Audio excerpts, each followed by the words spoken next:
Сәлем достар, бүгін 5-ші тақырып 3-ші сыныптың 3 таңбалы сандарды ауызша қосу және азайту.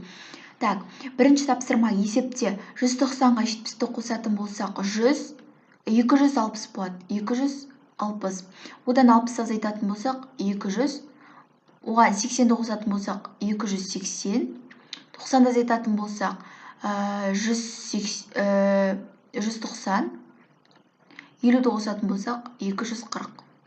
Келесі 600 қосу 120, 720. Одан 80-ді азайтатын болсақ 840. 120 қосатын болсақ 1020. Жоқ, 980. 960. 960. Одан 100 қосатын болсақ 1060. 50-ді азайтатын болсақ 1010. Келесі тапсырма. Есептеу тәсіліңді түсіндір. 460 қосылған 40 500 болады. Енді 500-ге 30-ды қоссақ 530 болады. Ал мына жерде 460 қосылған 70 530 болады. 620 азайтылған 20 600 болады. Одан 40-ты азайтсақ 560 болады. Мына жерде 620 азайту 60 560. Келесі тапсырма. Есепте дейді. Біріншісінің жауабы бізде болады 550. Келесі 540. Одан кейін 510 азайтылған 40 470. Одан кейінгісі 860. Так. 860. Содан кейін 930. Одан кейінгісі 440. Одан кейінгісі 480. Одан кейінгісі 920. Келесі 286 қосылған 7 293.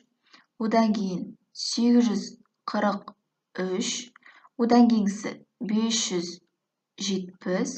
Одан кейінгісі 337 жауабы. Енді сантиметр мен сантиметр азайтамыз. Бұл жерде бізде жауабы 680 болады. Мына жерде бізде жауабы 400 болады. Мына жерде бізде жауабы 930 болады. Мына жерде бізде жауабы 320 болады. Так, келесі 860 болады. 850 болады.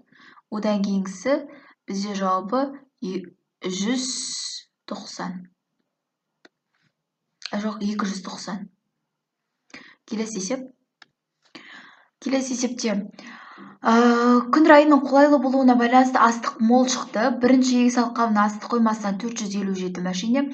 Одан кейінгісі екіншісі бұған қарағанда 35-ке кем болды. Шешуі біріншісі 457, ол біз барлығын тап деп тұр. 457, ал екіншісі табу үшін 457-ден кем дегендіктен 35 азайтамыз. Сонда бізде қоссақ барлығы дегесін қосамыз. 879 шықты. Келесі тапсырма.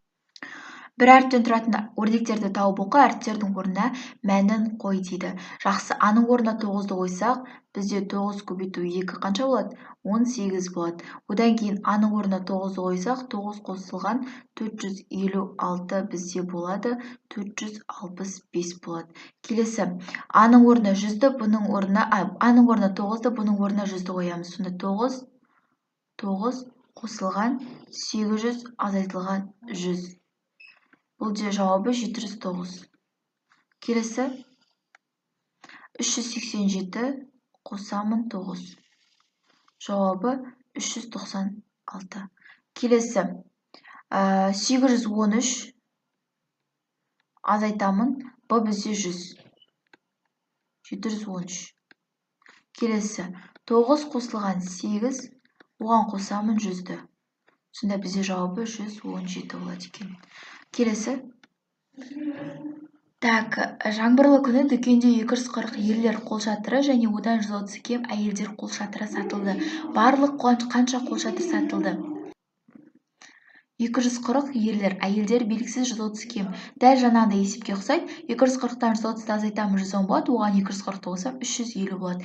Мынау бірінші әйелдердікі белгісіз болды ғой, мен сұрақ белгісін қойып қойдым. Әйелдердікін тауып алдық және барлығы дегесін оған ерлердікін қосып жібердік. Келесі тапсырма. Келесі тапсырма қараңыздар. Мына жерде қызыл мен қызылды қойып шығаруымыз керек. Біріншісі деп қояйын. 35 қазір. Біріншісі 35-ке қосуымыз керек. Бұның орнына біз 11-ді қоямыз. Және оған қосамыз 7-ні, ал с-ның орнына мына жердегі 7-ні қоямыз. Сонда бізде жауабы шығады. Мына екеуін қоссақ 46, 46 қосылған 14 бізде болады 60. Келесі 35 қоссам 18, қоссам 7, қоссам 12. Бізде жауабы болады. 35-ке 18-ді қосатын болсақ 53, оған 19-ды қосатын болсақ 72 болады. Келесі тапсырма. 35-ке қосамын 14-ті, оған қосамын 7-ні, оған қосамын 13-ті. Сонда бізде 49 қосылған 20 тең болады 69. Келесі. 35 қосам 65, қосам 7, қосам 3. Мынау 10 болады, мынау 100 болады. Жауабы 110 болады. Так, 8-ші тапсырманы қарайықшы. 120 және 50 сандарының қосындысына, міне 120 және 50 сандарының қосындысына 100-ді қос дейді. Сонда 270 болады. 306 санына дейді, 120 мен 60-ның айырмасын қос дейді. Сонда бізде 366 болады. 980 мен 500-дің айырмасынан 300-ді азайт дейді. Сонда 180 болады. 500 санына 120-80 айырмасын қос дейді. Сонда бізде 540 болады. Келесі тапсырма. Қараңыздар, биылғы жылы жаңбырлы күн көп болды, бұлтты күн одан 40 күнге артық болды. Қалған күндер ашық болды. Биыл қанша күн ашық болды? Жаңбырлы күн барлығы бізде негізі 365 күн бар, 365 күннің бұлтты күні ашық күннен 40 күнге артық болса, x біз ашық күн деп алсақ, 40 күн артық десек, плюс 40 деп аламыз. Барлығы 365. Енді осыдан x табу үшін біз 365-тен 40-ты азайтамыз, x тең 315. Бұны теңдеу қылып шығарып жібердік. Келесі. Мына жерде берілген диаграммаға қара, диаграммада қандай бұлтты күндер бар, бір торкөзді оң қылып белгіле дейді. Қандай күндер белгіленген? Так, бірінші жаңбырлы күн бізде 50. Келесі, бұлтты күн бізде 60, ашық күн бізде 90, және де желді күн бізде 40 болып тұр. 40 болып тұр. Келесі тапсырмада қараңыздар, 460 қосылған 500 бізде 960 болады. Тексерген кезде былай жасаймыз. 960-тан 500 азайтамыз. Сонда бізде шығады 460. Келесі, 90 қосылған 80 170 болады. Тексергенде 170 азайтылған 90 дейміз, болмаса 80 дейміз, сол кезде бізде 80 шығады. Келесі 870 азайтылған 50, бізде 820 болады. 180 азайту 90 90 болады. 540 азайту 300 240 болады. 830 қосылған 70 900 болады. 459 азайтылған 9 450 болады. 709 қосылған 80 798. 700 қосылған 89 789. 540 азайту 540 болады. 290 азайту 90 200 болады. 750 азайту 300 450 болады екен. Келесі тапсырма. Так, біздегі соңғы тапсырма қосу және азайту таңбаларының тиісін қойып жаз дейді. Қараңыздар, 270-тен 30-ды азайтсақ, бізде 240, одан 70 азайтсақ 170 болады. 270-ке 30-ді қоссақ 300 болады, одан 70 азайтсақ 230 болады.